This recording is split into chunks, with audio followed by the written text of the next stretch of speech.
সম্মানিত হাজিরিন, এই প্রতিবেশী এবং আত্মীয় স্বজন, এতিম মিসকিন, এদের যে অধিকার, এদের যে হক আমাদের উপরে রয়েছে, এটা ঐচ্ছিক কোনো বিষয় না, এটি ফরজে আইন। আল্লাহ রাব্বুল আলামিন পবিত্র কোরআনুল কারীমে প্রতিবেশী সম্পর্কে একাধিক জায়গায় প্রতিবেশীর হক সম্পর্কে, অধিকার সম্পর্কে আমাদেরকে সাবধান করেছেন। এজন্য এই বিষয়টাকে ঠুনকোভাবে, সহজভাবে নিলে হবে না। এটি গুরুত্বপূর্ণ একটি বিষয়। এই বিষয়টা আমাদের অবশ্যই খেয়াল রাখতে হবে যে আমার প্রতিবেশীর অধিকার আমার উপরে যা আছে, এই অধিকার, এই হক যেন আমার দ্বারা নষ্ট না হয়। আমি যেন আমার প্রতিবেশীর অধিকার, প্রতিবেশীর হক আদায় করতে পারি। আসুন, আল্লাহ রাব্বুল আলামিন এই প্রতিবেশীর অধিকার সম্পর্কে, হক সম্পর্কে পবিত্র কোরআনুল কারীমে কি বলেন, এই বিষয়টি একটু আগে শ্রবণ করি। আল্লাহ রাব্বুল আলামিন পবিত্র কোরআনুল কারীমের 4 নম্বর সূরা সূরাতুন নিসা 36 নম্বর আয়াতে আল্লাহ বলেন, আল্লাহ রাব্বুল আলামিন এই আয়াতের মধ্যে বলছেন, ওয়া'বুদুল্লাহা ওয়া লা তুশরিকু বিহি শাইআন ওয়া বিল ওয়ালিদাইনি ইহসানা ওয়া বিযিল কুরবা ওয়াল ইয়াতামা ওয়াল মাসাকিনি ওয়াল জারি যিল কুরবা والجار الجنب والصاحب بالجنب وابن السبيل وما ملكت أيمانكم إن الله لا يحب من كان مختالا فخورا।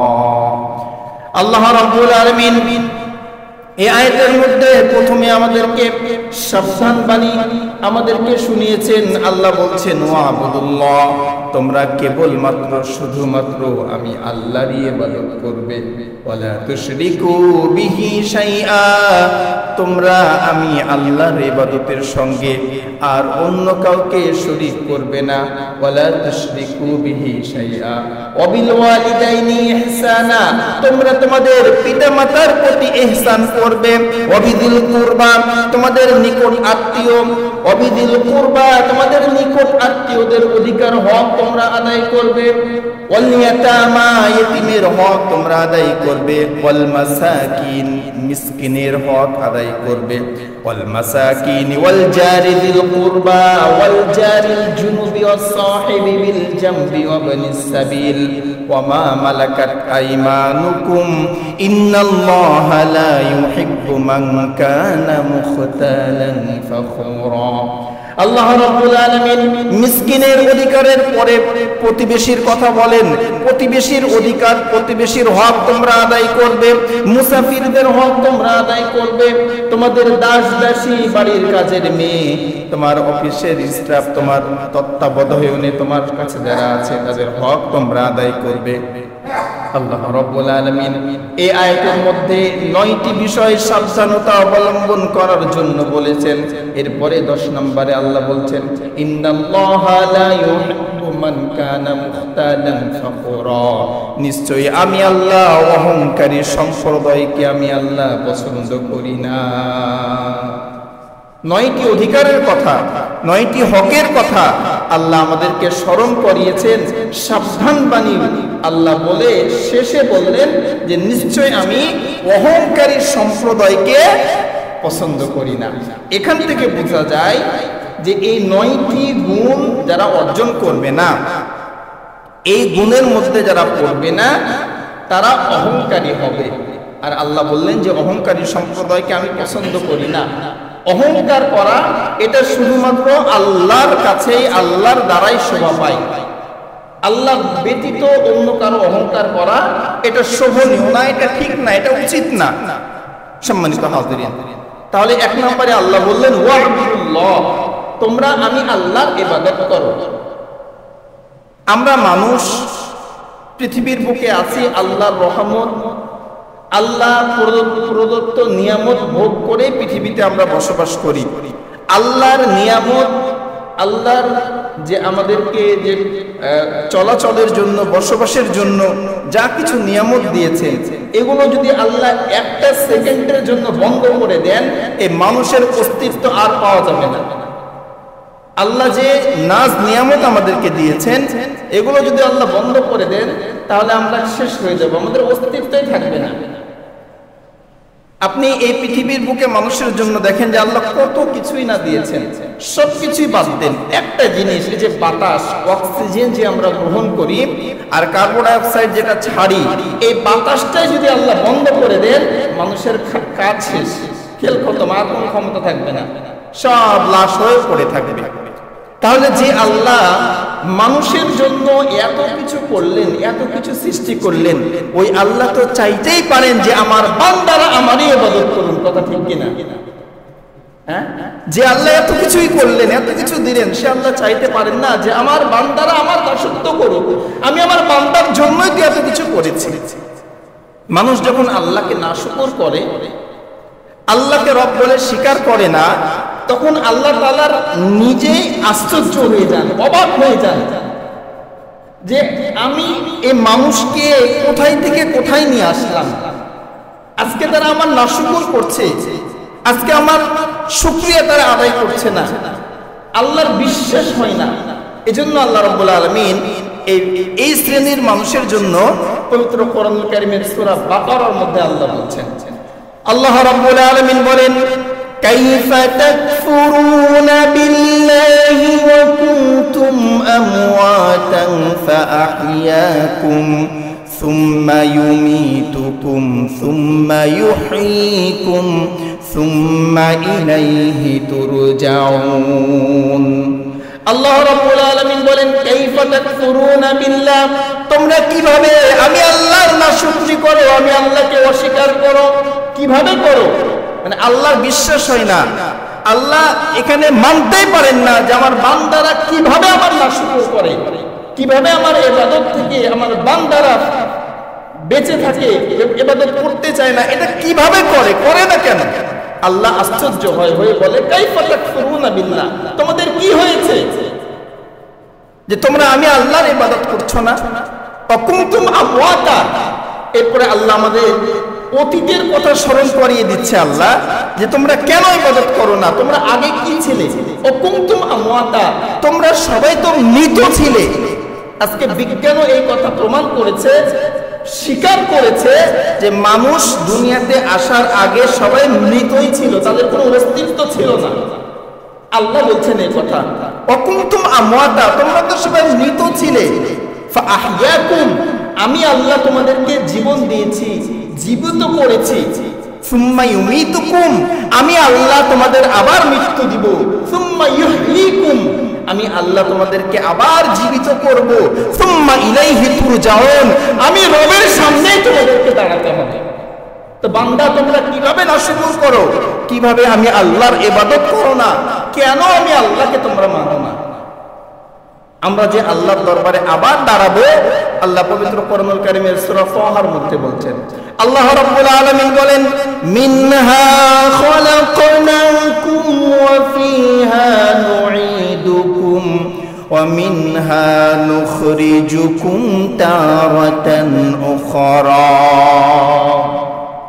আপনারা বলুন, হুজুর এটা তো মাটি দেওয়ার দোয়া, মৃত মানুষকে মাটি দেওয়ার দোয়া। আসলে এটা মাটি দেওয়ার দোয়া না, এটা একটা কোরআনের আয়াত। এই আয়াতের মাধ্যমে আল্লাহ আমাদের অস্তিত্বের কথা বলছেন। আল্লাহ বলছেন, মিনহা খালাকনাকুম ওয়া ফিহা নুঈদুকুম ওয়া মিনহা নুখরিজুকুম তারাতান উখরা। তোমরা সবাই মাটি দিয়ে তৈরি, এই মাটির মধ্যেই তোমাদেরকে আসতে হবে, আবার এই মাটির থেকে আমি আল্লাহ তোমাদেরকে জীবিত করব, আমি রবের সামনেই তোমাদেরকে দাঁড়াতে হবে, আসতে হবে। কোনো ওয়ে নাই, কোনো মাধ্যম নাই যে তুমি আমার সামনে দাঁড়াবে না, অন্য কোথাও চলে যাবে, এরকম কোনো সুযোগ নাই। তো সম্মানিত ভাইরা, আল্লাহ রাব্বুল আলামিন অস্তিত্বহীন থেকে আমাদেরকে অস্তিত্ব দান করেছেন। আমার নাম ছিল না, পরিচয় ছিল না, কেউ আমাকে জানতো না, চিনতো না, ওই জায়গা থেকে আল্লাহ আমাকে একটা পরিচয় দিয়েছেন। ওই আল্লাহ তো চাইতেই পারেন যে আমি তারই ইবাদত করি, আমি তারই দাসত্ব করি।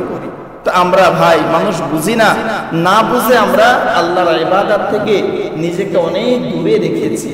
ভাইরা আমার জীবন একদিন শেষ হয়ে যাবে, মালাকুল মাউত এসে আমার সামনে দাঁড়িয়ে যাবে, সেই সময় আসার আগে আমরা একটু নিজেকে শুধরিয়ে নিই, নিজেকে আল্লাহ ইবাদতের জন্য প্রস্তুত করি ইনশাআল্লাহ।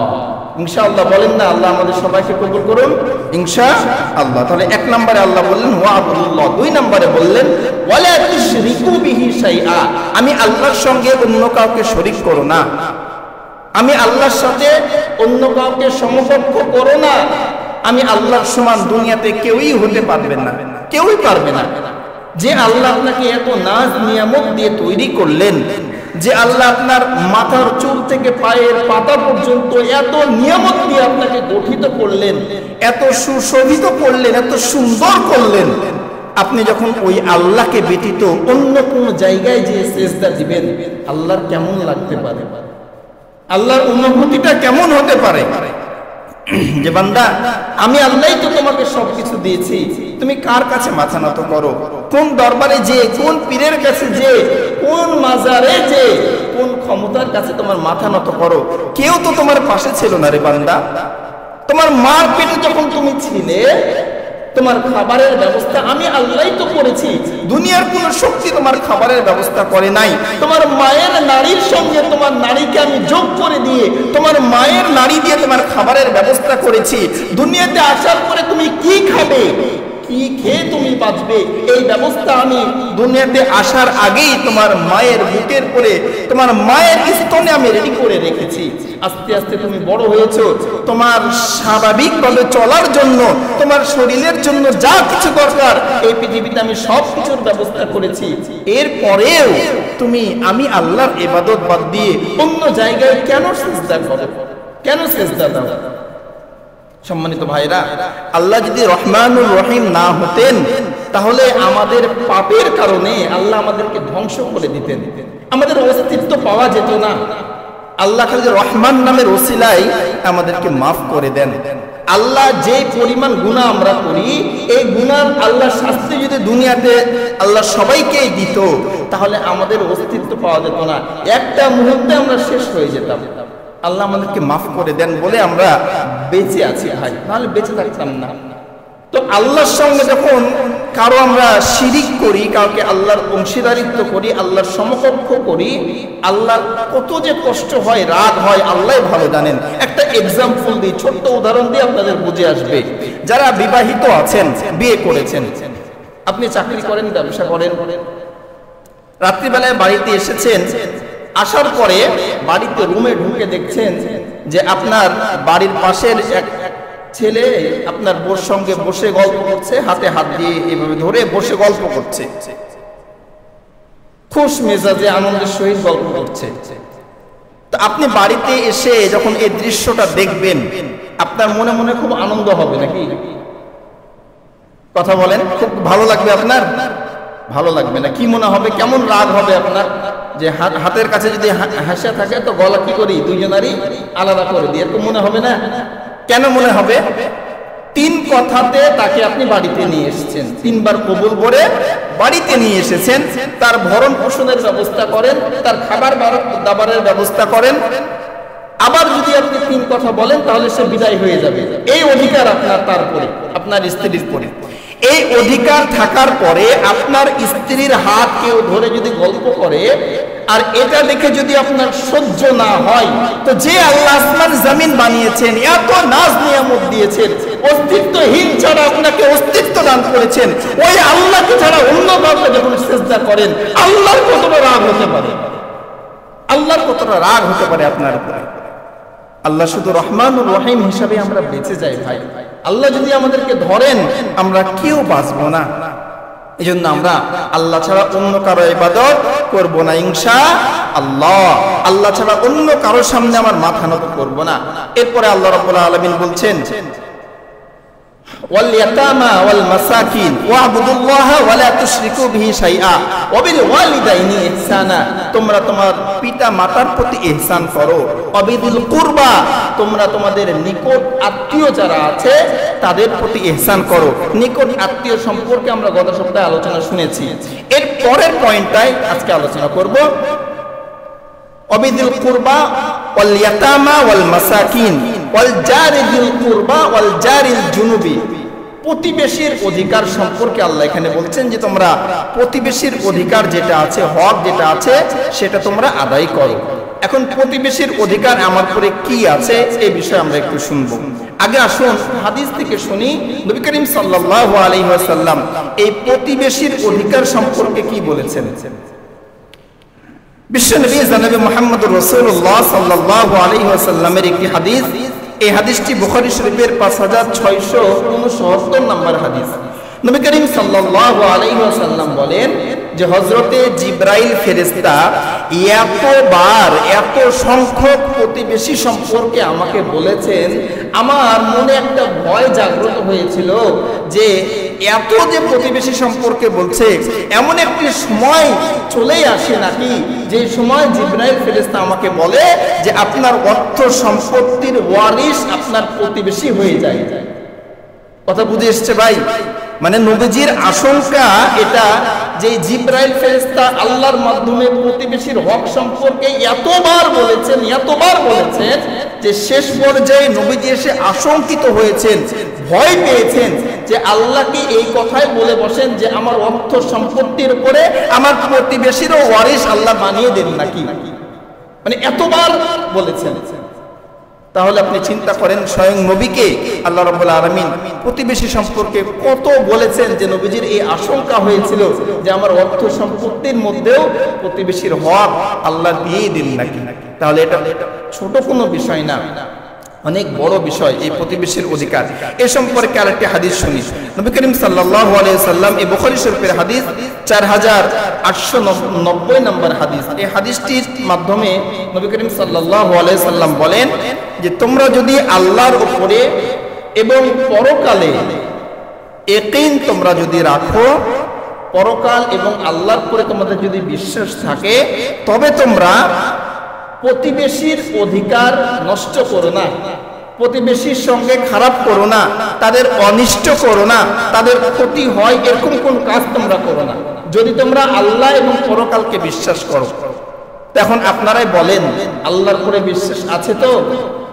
মুসলমান কথা বলেন না, মুসলমান বলেন আল্লাহর উপরে বিশ্বাস আছে না আমাদের, যে আল্লাহ একজন আছেন, পরকালের পরেও বিশ্বাস আমাদের আছে যে মৃত্যুর পরে আরেকটা জীবন আসছে। তাহলে আমাদের জন্য, আমাদের যদি এই কথার উপরে বিশ্বাস থাকে, আমাদের জন্য আল্লাহ বললেন যে তোমার দ্বারা তোমার প্রতিবেশী যেন কোনো অনিষ্ট না হয়, কোনো খারাপই যেন না হয়। তা আমরা যেহেতু আল্লাহকে বিশ্বাস করি, পরকালকেও বিশ্বাস করি, আমাদের জন্য এখান থেকে শিক্ষা যে আমার দ্বারা আমার প্রতিবেশী যেন কোনো কষ্ট না পায়, আমার হাতের দ্বারা, আমার কথার দ্বারা, আমার ব্যবহারের দ্বারা আমার প্রতিবেশী যেন কোনো ক্ষতি সাধন না হয়, কোনো কষ্ট যেন তারা না পায় ইনশাআল্লাহ। এরপরে আরেকটি হাদিস শুনি। এই হাদিসটি বুখারী শরীফের 5677 নম্বর হাদিস। নবী করিম সাল্লাল্লাহু আলাইহি ওয়াসাল্লাম বলেন, আল্লাহ রাব্বুল আলামিনের শপথ, আল্লাহর শপথ, আল্লাহর শপথ, এইভাবে তিনবার আল্লাহ রাব্বুল আলামিনের শপথ করে নবী করিম সাল্লাল্লাহু আলাইহি ওয়াসাল্লাম বলেন, ওই ব্যক্তি মুমিন না, ওই ব্যক্তি মুমিন না, ওই ব্যক্তি মুমিন না যে ব্যক্তি তার প্রতিবেশীর সঙ্গে খারাপ ব্যবহার করে। তিনবার আল্লাহর শপথ করে নবীজি বলেছেন যে ওই ব্যক্তি মুমিন হতে পারে না যে ব্যক্তি তার প্রতিবেশীর ক্ষতি করে, অনিষ্ট করে, প্রতিবেশীর সঙ্গে ভালো ব্যবহার করে না, সে ব্যক্তি কখনো মুমিন হতে পারে না। তাহলে মুমিন যদি আপনি না হন তাহলে কি হবেন? মুনাফিক হবেন। আর মুনাফিকের স্থান জাহান্নামের তলদেশে। আল্লাহ বলছেন ইন্নাল মুনাফিকিনা ফি দারকিল আসফালি মিনান নার, মুনাফিকের জায়গা হবে জাহান্নামের তলদেশে, একেবারে নিচে। সম্মানিত ভাইরা, এজন্য আমরা সকলেই চাই যে মুমিন অবস্থায় যেন আমার মৃত্যুবরণ হয়। নবীজি তিনবার শপথ করেছেন, খুব সাবধান বাণী ভাই। একটা কথার যখন আপনি বেশি মূল্যায়ন বোঝাতে চাইবেন তখন কি একাধিকবার আমরা কথাটা ব্যবহার করি। নবীজি এই কথার মূল্যায়ন বোঝাতে যে তিনবার শপথ করে বলেছেন ওই ব্যক্তি মুমিন না যে ব্যক্তির অনিষ্ট থেকে তার প্রতিবেশী বেঁচে থাকে না। এজন্য আমরা অবশ্যই এই বিষয়টা খেয়াল রাখবো। আরেকটি হাদিস শুনি। একজন সাহাবী এসে নবী করিম সাল্লাল্লাহু আলাইহি ওয়াসাল্লামকে বলেন, ইয়া রাসূলুল্লাহ, ইয়া হাবিবাল্লাহ, আমাদের মধ্যে একজন মানুষ আছে যে ব্যক্তি সুন্দর করে নামাজ আদায় করে, ভালো নামাজি, নামাজ আদায় করে, পাশাপাশি রমজান মাসে রোজা রাখে, নফল রোজা রাখে, দ্বীনের সকল হুকুম আহকামগুলো সে মান্য করে। কিন্তু নবী গো তার দ্বারা তার প্রতিবেশী হেফাজতেই থাকে না, প্রতিবেশীর হক সে আদায় করে না, প্রতিবেশীর অনিষ্ট করে, প্রতিবেশীর খারাপ করে, প্রতিবেশীর ক্ষতি সাধন করে। নবী করিম সাল্লাল্লাহু আলাইহি ওয়াসাল্লাম বলেন, সাহাবীরা রে তোমরা শুনে রাখো, তার নামাজ, তার রোজা, তার ইসলাম তাকে জান্নাতে নিয়ে যেতে পারবে না, ওই ব্যক্তির ঠিকানা হবে জাহান্নামে, জান্নাতে সে যেতে পারবে না। তার নামাজ দিয়ে, তার রোজা দিয়ে সে জান্নাতে যেতে পারবে না, তার দ্বারা তার প্রতিবেশী যদি ক্ষতি হয়। এজন্য ভাইরা আমার, শুধু নামাজ, রোজা, হজ, যাকাত করেই আপনি জান্নাতে যাবেন, এর মাধ্যমে জান্নাত পাওয়া যাবে না। প্রতিবেশীর যে অধিকার আছে, হক আছে, এই বিষয়টা অবশ্যই আপনার জানা লাগবে এবং এই বিষয়টা অবশ্যই মানা লাগবে। দেখেন এখানে একটা কথা, আমাদের ধর্মটা কত সুন্দর ধর্ম। আজকে এই বর্তমান সময়ে বাংলাদেশের কিছু মিডিয়া এবং আমাদের পার্শ্ববর্তী যে ইন্ডিয়া আছে তাদের কিছু মিডিয়া অপপ্রচার চালাচ্ছে যে সংখ্যালঘুদের উপরে আমাদের নির্যাতন আমরা করি, তাদের ঘর বাড়িতে আগুন দিই, তাদের উপাসনালয় আমরা পুড়িয়ে দিচ্ছি, এরকম একটা নিউজ তারা করছে, একটা চক্রান্ত চলছে। কিন্তু আমাদের ধর্মটা দেখেন আল্লাহ কত সুন্দর করেছেন। এতক্ষণ যে আলোচনা আপনারা শুনলেন, এর মধ্যে আমার ধর্মের মানুষের কথা, মুসলমানের কথা একবারকে আমি উচ্চারণ করেছি যে মুসলমানের সঙ্গে ভালো ব্যবহার, আমার বাড়ির পাশে যে মুসলমান আছে তার সঙ্গে ভালো ব্যবহার করতে হবে, এমন কোনো কথা শুনেছেন? অনেক কথাই তো শুনলেন। এতগুলো হাদিসের মধ্যে, আল্লাহর কোরআনের আয়াতের মধ্যে আল্লাহ এখন পর্যন্ত বলেন নাই যে তুমি মুসলমানের সঙ্গে ভালো ব্যবহার করো। আল্লাহ বলেছেন, রাসূল বলেছেন প্রতিবেশীর সঙ্গে ভালো ব্যবহার করো, হোক সে হিন্দু, হোক সে খ্রিস্টান, বা হোক সে অন্য ধর্মের মানুষ, এতে কোনো বিষয় না, এটা দেখার কোনো বিষয় না। তোমার প্রতিবেশী কি না, সে হিন্দু হলে তার সঙ্গে তোমার ভালো ব্যবহার করতে হবে। হিন্দুর বাড়িতেও যদি খাবার না থাকে, তার বাড়িতে তোমাকে খাবার পৌঁছে দিতে হবে। কত সুন্দরভাবে নবীজি বলেছেন, সুবহানাল্লাহ। আর এই ক্ষেত্রে যদি আপনার প্রতিবেশী মুসলমান হয় তাহলে তা আরো বড় বিষয়, আরো একটু ভালো বিষয়। আর ওই প্রতিবেশী যদি আপনার আত্মীয় হয়, দায়িত্ব তো আরো বেড়ে গেল। কথা কি বুঝে এসছে ভাই? আপনার বাড়ির পাশে একজন হিন্দুর বাড়ি, একটা মুসলমানের বাড়ি, আর একটা আপনার আত্মীয়র বাড়ি, তিনটাই আপনার প্রতিবেশী। তাহলে যে ব্যক্তি হিন্দু তার সঙ্গেও আপনার ভালো ব্যবহার করতে হবে, যে ব্যক্তি মুসলমান তার সঙ্গেও ভালো ব্যবহার করতে হবে, আর যে আপনার আত্মীয় প্লাস প্রতিবেশী তার সঙ্গে ভালো ব্যবহার করা, তার হক আদায় করা আপনার জন্য ডবল ফরজ, দুইবার ফরজ। সম্মানিত ভাইরা, একজন মুসলমান আরেকজন মুসলমানের ভাই, আল মুসলিমু আখুল মুসলিম, এক মুসলমান অপর মুসলমানের ভাই। এজন্য আমরা অবশ্যই খেয়াল রাখবো যে আমার দ্বারা কোনো মুসলমান অমুসলমান কেউই যেন আমার দ্বারা কষ্ট না পায়। আমি খেয়ে থাকবো, আমার প্রতিবেশী, আমার বাড়ির পাশের মানুষ না খেয়ে কষ্টে থাকবে, ওই নামাজ আমাকে জান্নাতে নিয়ে যাবে না, ওই ইবাদত আমাকে জান্নাতে নিয়ে যাবে না। আমাদের মধ্যে দেখবেন অনেক মানুষ আছে, অর্থের কারণে, টাকা পয়সা আছে, এজন্য একাধিকবার হজ করে, উমরা করে, বারবার হজে যায়। আপনার করে একবার হজ ফরজ, একবার যদি আপনি হজ করে ফেলেন, দ্বিতীয়বার আপনার জন্য ফরজ না।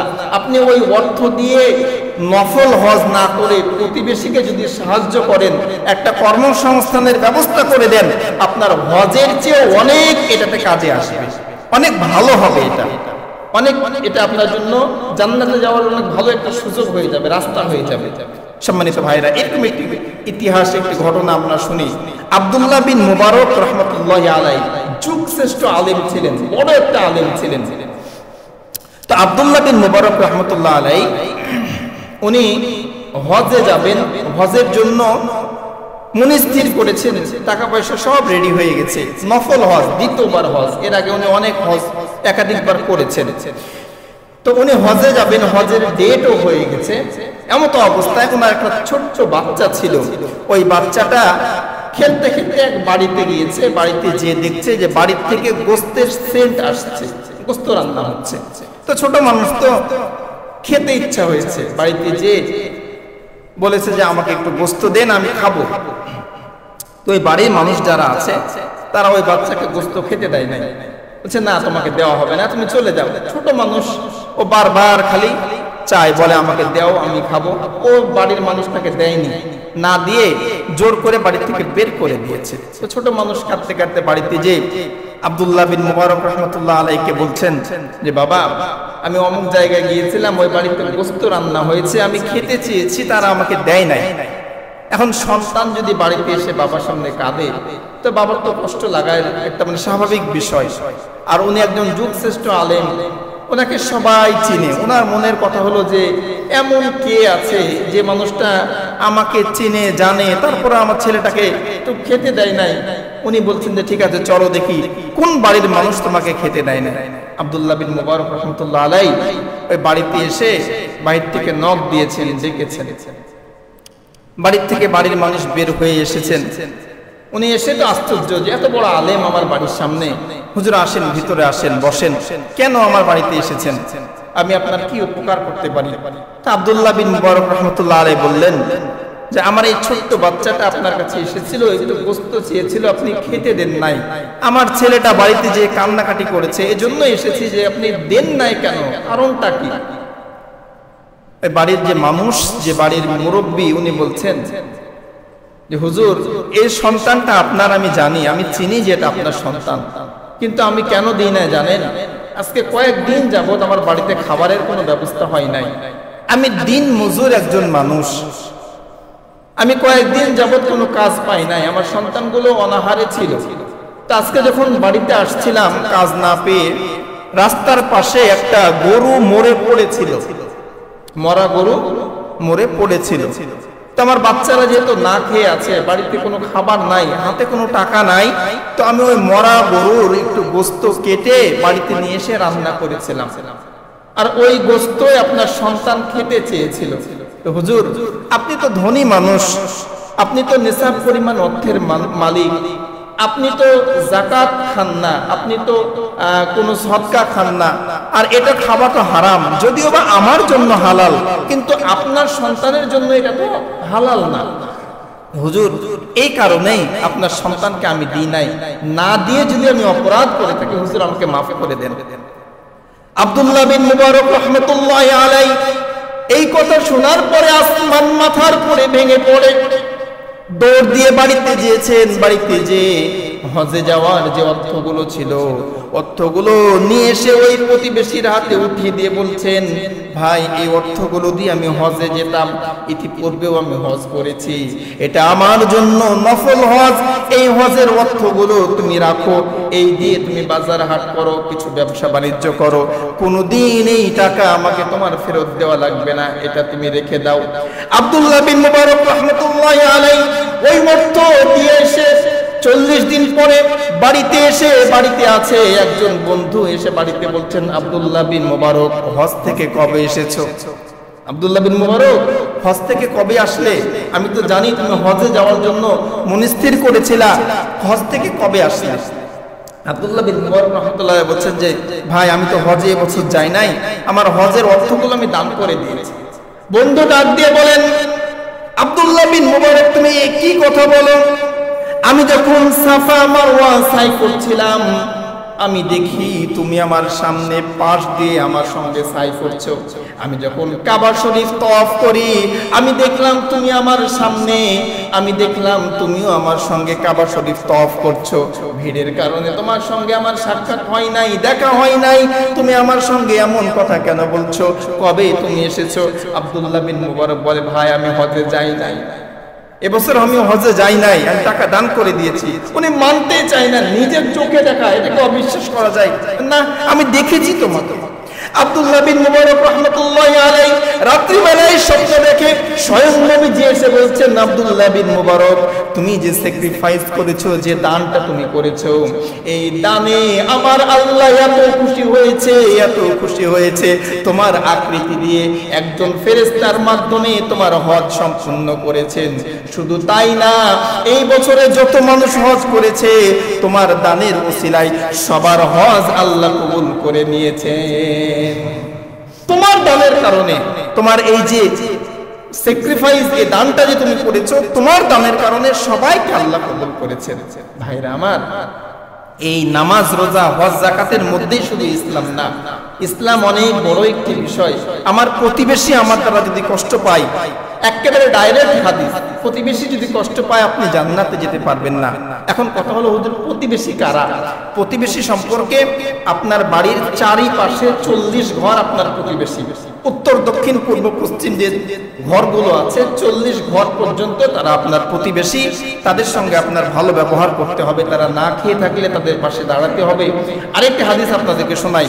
আবু যার গিফারি রাদিয়াল্লাহু তাআলা আনহু, নবী করিম সাল্লাল্লাহু আলাইহি সাল্লাম এই আবু যার গিফারিকে বলছেন, আবু যার, তুমি যখন বাসায় তরকারি পাক করবে, রান্না করবে, তোমার বউকে বলবে ওই তরকারির মধ্যে একটু বেশি করে যেন পানি দিয়ে দেয়।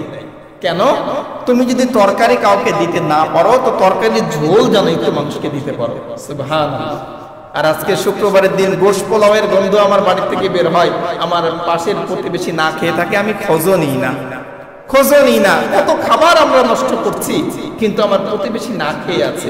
ভাই, এই ইবাদত দিয়ে পার হতে পারবেন না আপনার প্রতিবেশী যদি আপনার পরে অসন্তুষ্ট থাকে।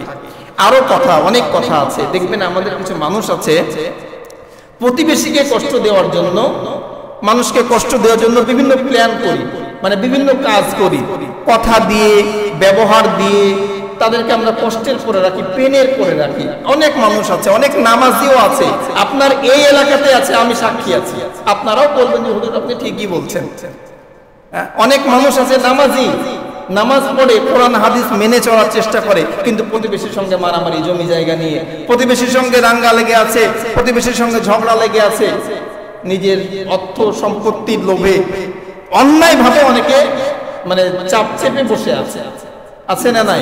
আমি কি ভুল বলছি নাকি? অনেক আছে ভাই, এলাকাতেও আছে। আপনার নামাজ আপনাকে জান্নাতে নিবে না যদি আপনার প্রতিবেশী আপনার বিপক্ষে চলে যায়। এজন্য ভাইরা আমার, এই কাজগুলো করবো না। আরেকটি বিষয়ে কথা বলি। দেখবেন কিছু মানুষ আমাদের সমাজে আছে যারা বাড়ি নির্মাণ করেন, পুনর্নির্মাণ, মানে আগে ছিল ভেঙে চুরে আবার করছেন।